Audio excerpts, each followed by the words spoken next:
All right, y'all, we got us a triple dipper. Let's see if we can get our cheese pool. Baby, I'm not gonna lie to you. They play too much at this location. I hate when people work a job and you can tell they not saving up for a car or nothing. Like, girl.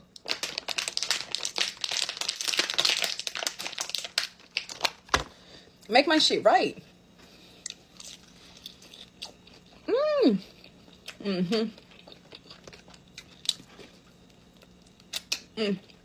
The wings. The Nashville hot wings. Oh, yeah.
I worked 6 p.m. to 2 a.m. and I would get home at 3 a.m. because I didn't work in the city that I lived in.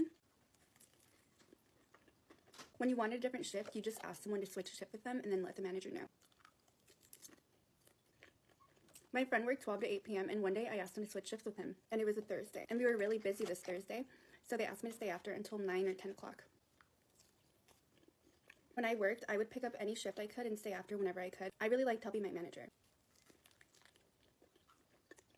I stayed after that day. I probably got home around 10:30 or 11. As I'm pulling up to my driveway, the garage is wide open, you guys.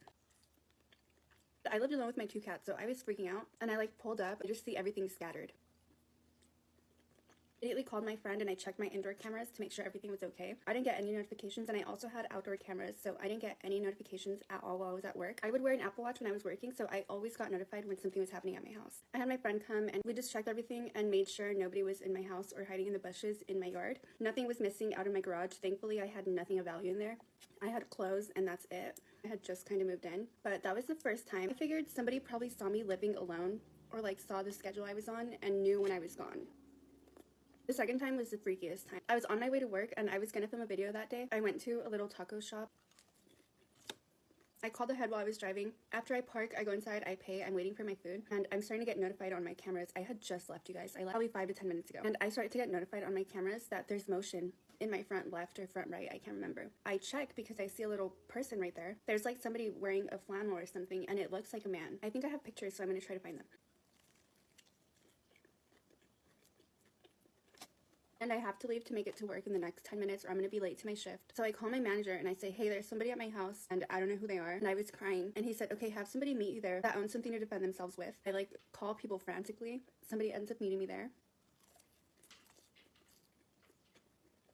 My friend goes and talks to the person. It ended up being a homeless lady who was trying to use my stuff. And so I get out of my car. I have a lot of clothes in my garage again. I put as many clothes as I could together for her. I gave them to her. I had a little foldable chair outside. I gave that to her, and she took it along in her little shopping cart. And I probably shouldn't have been that nice to her. Probably 2 weeks later, I was done working at this time. I ended up in the psych ward, you guys. If you guys want that story, let me know. I was on medical leave. I wasn't even home. I checked my cameras, guys. The same person is outside peeking through my windows. If someone's trying to break into your house and use your stuff, don't be nice and give them your stuff like me, because that was an idiot move. My nail appointment got changed, you guys, so I'll bring you guys to that. I have so many more stories. When I hear them, let me know.